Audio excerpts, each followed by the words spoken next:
Na kombo ya tata ya mwana peli mosantu tolingi tokamata mokanda ya nzambe epai tokotanga na mibeko kuna na Deutéronome 5 premier verset 21. Simanango tokotanga na mokanda ya Matthieu 21 28 31. Soki tozwi kotanga ezali boye no kombo ya tata ya mwana pe ya molimo santo. Écoute Israël les lois et les ordonnances que je vous fais entendre aujourd'hui. Apprenez-les et mettez-les soigneusement en pratique. L'Éternel notre Dieu a traité avec nous une alliance à Hérob. Ce n'est point avec nos pères que l'Éternel a traité cette alliance, c'est avec nous qui sommes ici aujourd'hui tous vivants. L'Éternel vous parla face à face sur la montagne du milieu du feu. Je m'étais entre l'Éternel et vous pour vous annoncer la parole de l'Éternel, car vous aviez peur du feu et vous ne montâmes point sur la montagne. Il dit: Je suis l'Éternel, ton Dieu, qui te fait sortir du pays d'Égypte, de la maison de servitude. Tu n'auras point d'autre Dieu devant ma face. Tu n'auras point d'autre Dieu devant ma face. Tu ne te feras point d'image taillée, de représentation quelconque des choses qui sont en haut dans les cieux, qui sont en bas sur la terre, qui sont dans les eaux plus bas que la terre. Tu ne te prosterneras point devant elles et tu ne les serviras point. Car moi, l'Éternel, ton Dieu, je suis un Dieu jaloux, qui punit l'iniquité des pères sur les enfants, jusqu'à la 3e et à la 4e génération de ceux qui me haïssent, et qui fait miséricorde jusqu'aux 1000 générations à ceux qui m'aiment et qui gardent mes commandements. Tu ne prendras point le nom de l'Éternel, ton Dieu, en vain, car l'Éternel ne laissera point impuni celui qui prendra son nom en vain. Observe le jour du sabbat pour le sanctifier, comme l'Éternel ton Dieu te l'a ordonné. Tu travailleras 6 jours et tu feras tout un ouvrage, mais le 7e jour est le jour du repos de l'Éternel ton Dieu.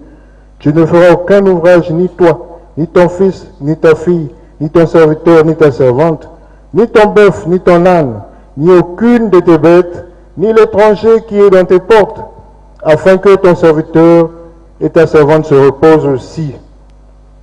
Tu te souviendras que tu as été esclave au pays d'Égypte, que l'Éternel ton Dieu t'en a fait sortir à main forte et à bras étendus. C'est pourquoi l'Éternel ton Dieu t'a ordonné d'observer le jour du sabbat. Honore ton père et ta mère, comme l'Éternel ton Dieu te l'a ordonné, afin que tes jours se prolongent et que tu sois heureux dans le pays que l'Éternel ton Dieu te donne.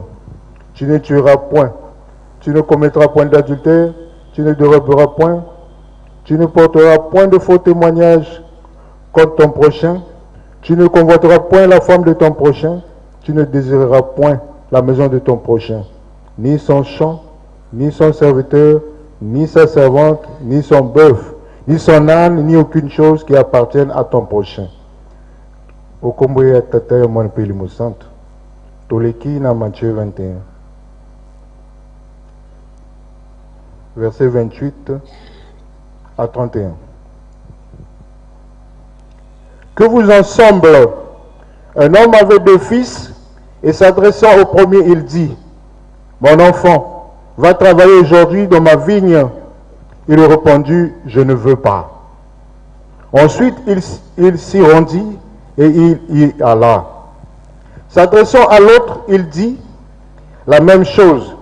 Et ce fils répondit: Je veux bien, Seigneur, mais il n'alla point. Lequel de 2 a fait la volonté du Père? Il répondit: Le premier. Et Jésus leur dit: Je vous le dis en vérité, les publicains, les prostituées vous devanceront dans les royaumes des cieux. Nakombo ya tata ya mwana peli mosantu. Amen. Tobondela. Okombo ya tata ya mwana pe ya molimo santu. Yawe nzambe na biso, Papa Simon Kimbangu Kiangani. oyoki kolela na biso uta na mitema na mabanzo na mutu mpe na manso ndenge tozali kobelela yo mpe libondeli esalami awa. Nzambe esalisa biso, sunga biso, longa biso, lokumu nkembo ezala ya yo, biso sepelisa biso papa na biso. Oyo programme nyonso ezala na lotomo na yo, na kombo ya tata mwana molimo santo. Amen. Na kombo ya tata ya mwana pe ya molimo santo. Tem na biso ya lelo, jali été tozala concerné. Tous se sentir concernés na likambo oyo tozali na yango. Tokozala concerné na tina nango totangaki mibeko na Deutéronome. Po mibeko epesama depuis kuna na Exode.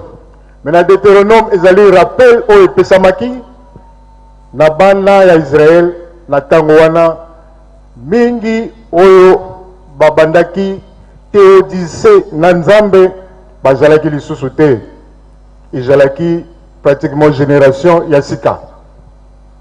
Oyo rappel epesamaki po ete bazala concerné ezala te ke ezali likambo ya batata ya bakoko, mais biso lelo pe tozala concerné na likambo oyo ya mibeko. To se comporter lokola bana ya propriétaire. Yango wana soki totangi mibeko nyonso na rappel wana Yawe alobaki ete kozala banzambe mosusu te, komisalela elilingi na ya Nzambe te, kofukamela Nzambe te na ndenge ya kolobelela kombo na ye na ndenge ya pamba pamba. Honore sabatu na ye pe kumisa tata na yo na mama na yo. Okoboma te, okoyiba te, okosala ekobo te, okoloba matatoli na lokuta te, pe okokonvoite eloko ya moninga te oyo ezali ya yo te. Mibeko nyonso wana Nkolo Yesu atiaki yango na mibale, c'est-à-dire linga Nzambe na yo na manso, linga mojalani na yo. Batata na biso bamvoala balobi ete bolingo mibeko misala nyonso eza kati na mibeko. Bate soki olingi Nzambe, olingi mojalani na yo, okosala mabete pe okosala misala mingi ezalaka na intérêt kaka ya yo te, kasi ya multitude. Tata na biso papa Fumwambanza, papa Jalunga na Kiangani atiaki penza sete na makambo ya mibeko. Tomonaki ete rappeleki ete tokeni na ba histoire po toyeba nini esalamaki. Kasi na suka ayikopesa ba conclusion ete na tina na mibeko mvileza wonso sumu. Donc faute nyonso ezali lisumu.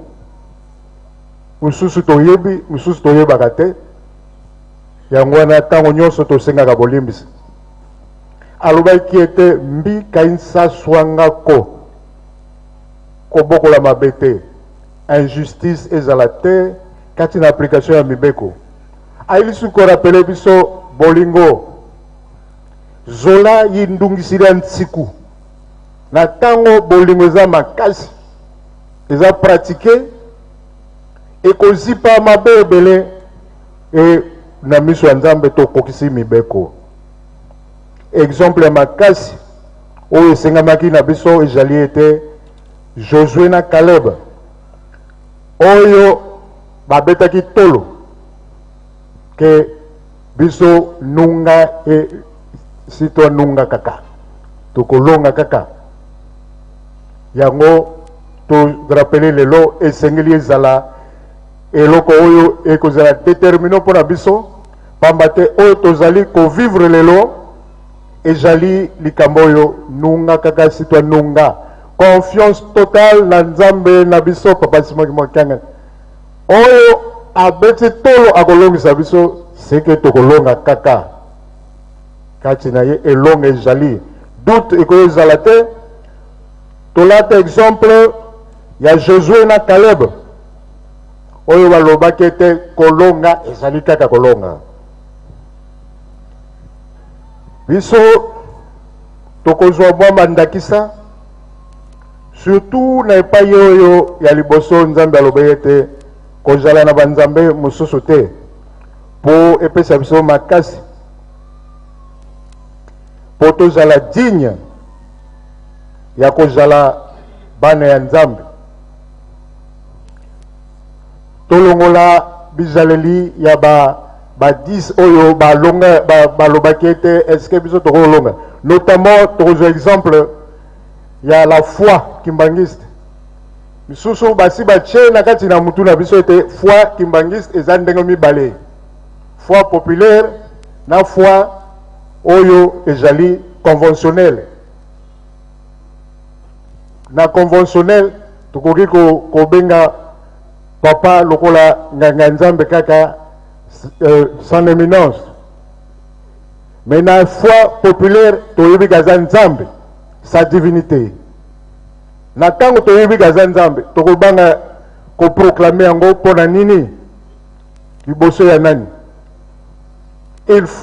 foi populaire oyo ya biso elobi ete tata bisolokele nzambe tata dialungana nkolo yesu tata diangenda molimo santo ye kaka papa Simoki Mbangu Kiangani ezali foi populaire eza foi kimbangi il faut to adopter yango pe tolakisa yango partout mais tozali onzeli na bizaleli mibale epai mosusu c'est comme si toyoka yango soni epai mosusu soki tomoni baautorité tokomi kobangabanga non makambo wana ifo esila ezali biso nde esengeli tolakisa soki toza kotanga babible oyo ezali badisciple oyo bavivaki na nkolo yesu babimisi foi populaire na bango ya epoke wana ke nkolo yesu azali mwana ya nzambe me baliaki na ye bafandaki na ye lelo tozali kotanga yango na kati ya bible biso mpe tozala na banzambe mosusu te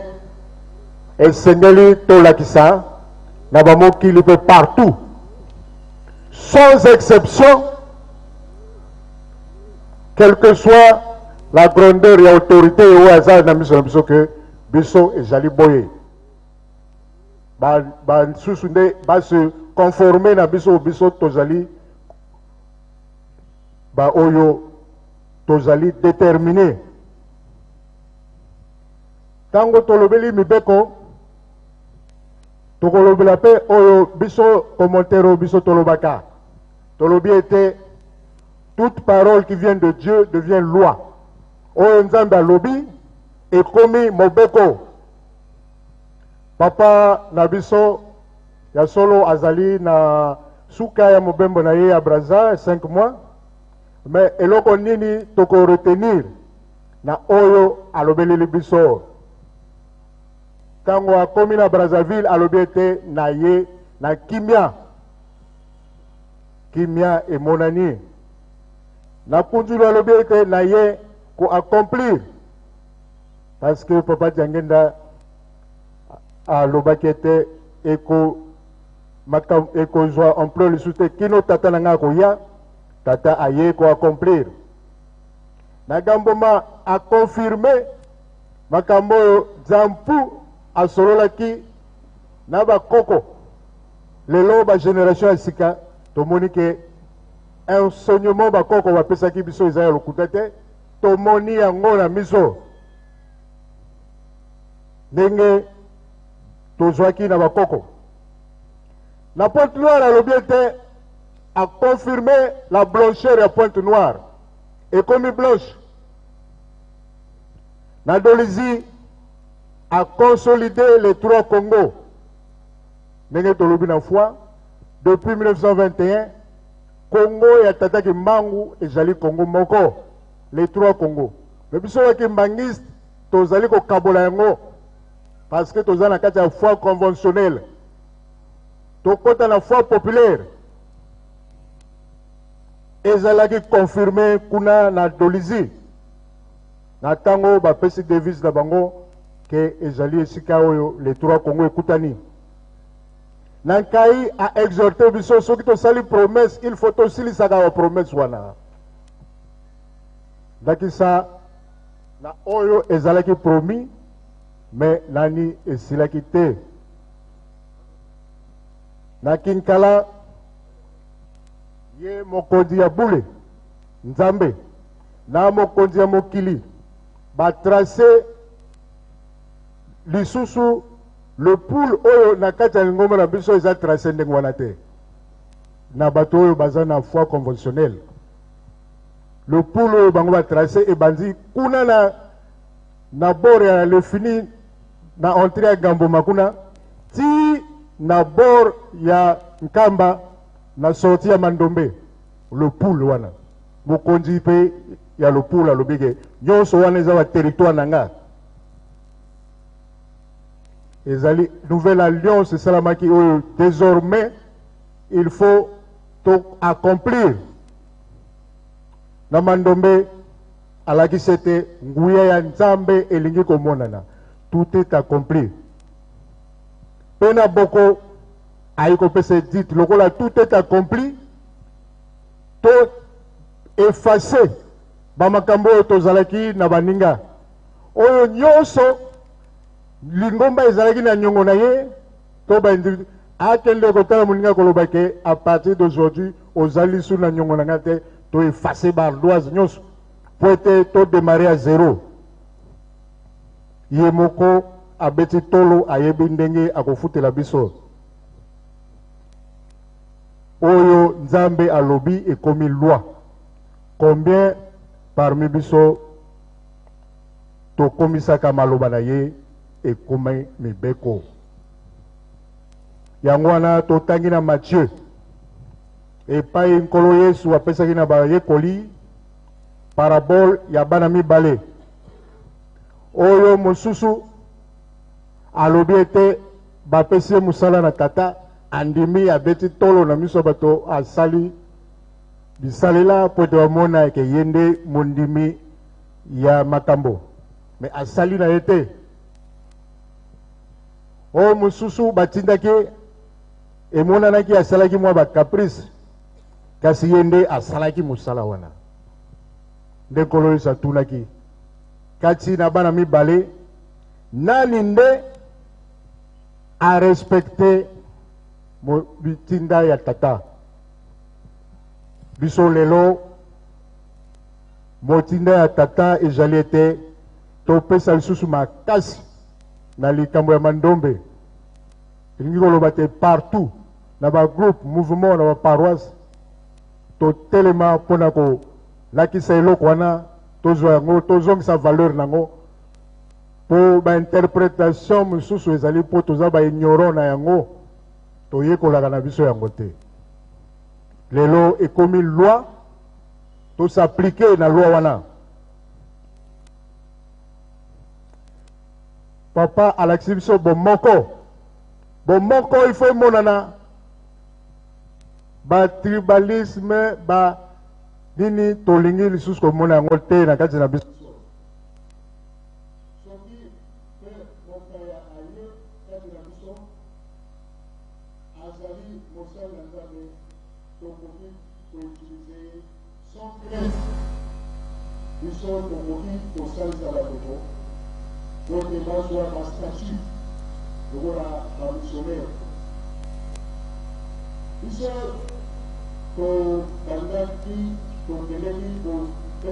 autorisation officielle il y a une révélation de la Côte d'Ivoire. Sauf que c'est la maîtrise de Bastien par l'édition en monsieur Sabaki la statue là, missionnaire.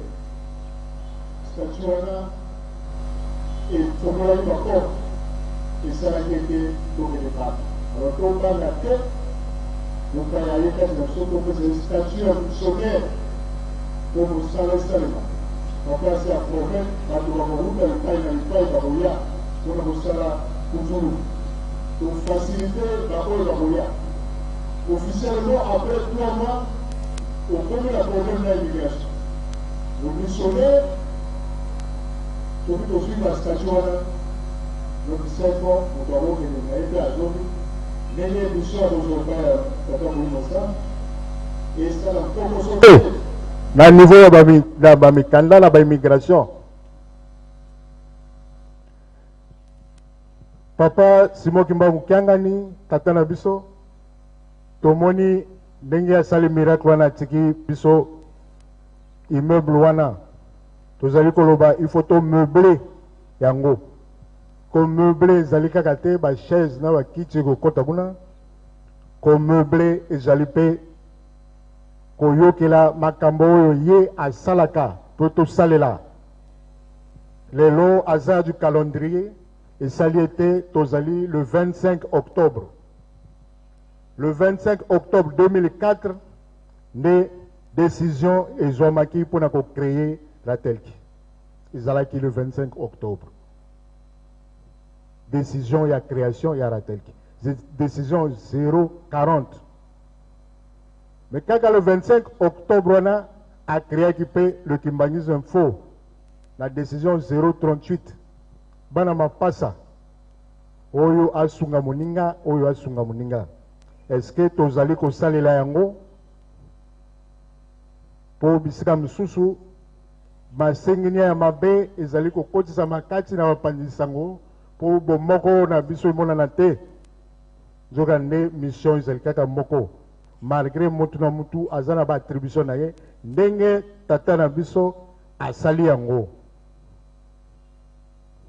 yango tolobeli lisusu na mwana oyo ayoki andimi aboyi kosala na oyo ayoki asali fier ou bien alobi azana tonte kasi na simake kosala nani nde akumisi tata na ye biso tozala bakumisi ya tata na biso po ete mokolo wana areconnaître biso lokola bana na ye biso tozala kati na ye oyo tokosenga bapomba ya kala basengaki intelligence sagesse biso tosengi kaka yango intelligence sagesse mais tosengi biso discernement ya makasi tozala papa apesa biso discernement po ete toyeba na boyebi tokoka kocomprendre à travers baphrase na ye nini alingi koloba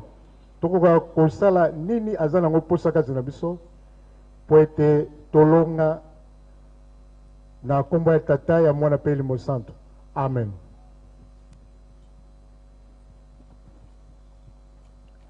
Totelema tobondela. Notre Père qui es aux cieux, que ton nom soit sanctifié, que ton règne vienne, que ta volonté soit faite sur la terre comme au ciel. Donne-nous aujourd'hui notre pain de chaque jour. Pardonne-nous nos offenses comme nous pardonnons aussi à ceux qui nous ont offensés. Ne nous soumets pas à la tentation, mais délivre-nous du mal. Délivre-nous de tout mal, car c'est à toi qu'appartient dans les siècles des siècles le règne, la puissance et la gloire pour l'éternité. Au nom du Père, du Fils et du Saint-Esprit. Amen.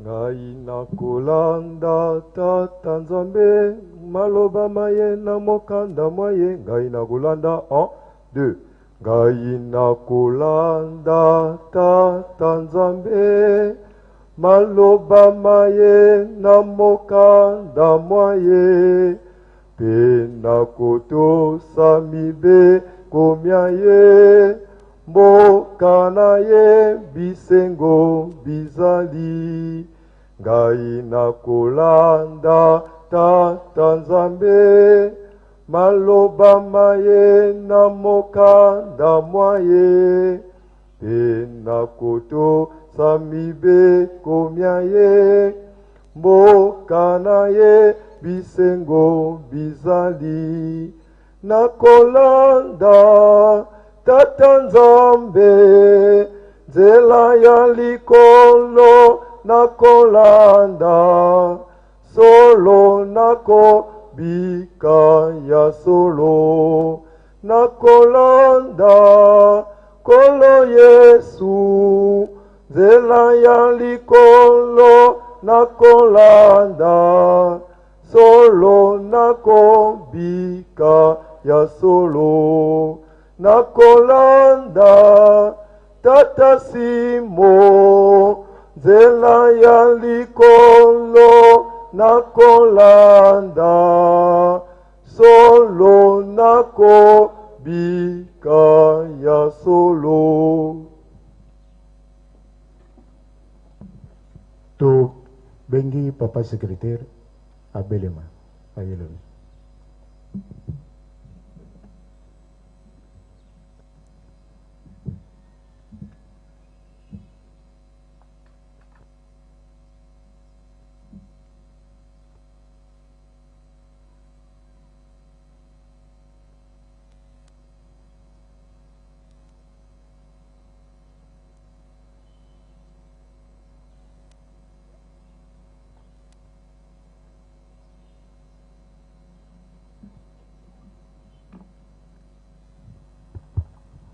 Na komona tata mwana pe tata molimo centre lelo tozali mokolo ya mibale ya poso mardi 25 octobre mobu ya 2022 tolandi na bokebi nyonso matei mai mabongisami pe mapesameli biso na révérend pasteur Kombo Norbert Jocelyn azali directeur national en charge ya département ya presse pe information kimbangiste na collège exécutif national ya République du Congo.